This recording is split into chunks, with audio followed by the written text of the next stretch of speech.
The one other thing I wanted to talk about for just a few minutes, Madam President, was the disappointing answer that Senator Alexander and I got this week from a request we made several days ago to about a center, a processing center near St. Louis, where the employees have stepped forward and said basically this was a processing center for the Affordable Care Act.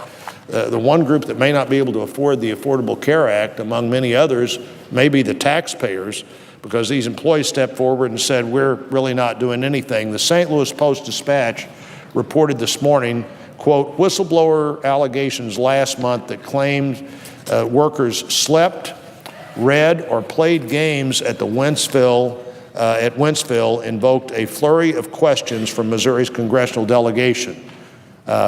Moving on with their story, continuing to quote for their story, they're citing one of the whistleblowers who said, quote, we played Pictionary, we played 20 questions, we played Trivial Pursuit.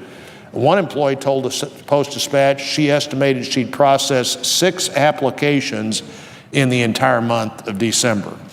CMS, while not acknowledging any of these allegations, says that it's adjusted Serco's work to accommodate changing operational needs. That's not a very sort of a non-answer answer.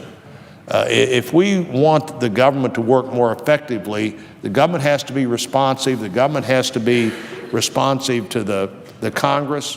You can't, matter of fact, I think I'm going to put this response in the congressional record if there's no objection to that. Without objection. And I think when the record of this response is looked at, dated the 17th of July, but we had to call, June rather, but we had to call them yesterday to see if they were ever going to respond.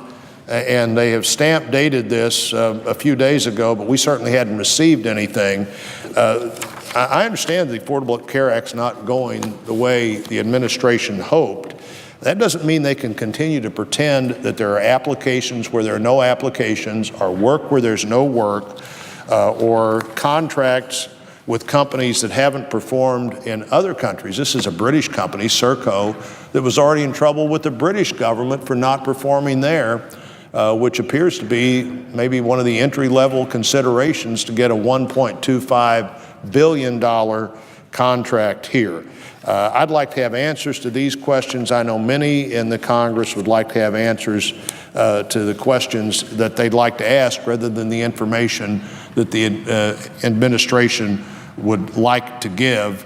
I think the entire Missouri congressional delegation is interested in this, as are people who are wanting the taxpayers to be protected and people to have access to health care they can afford that meets the needs of their family.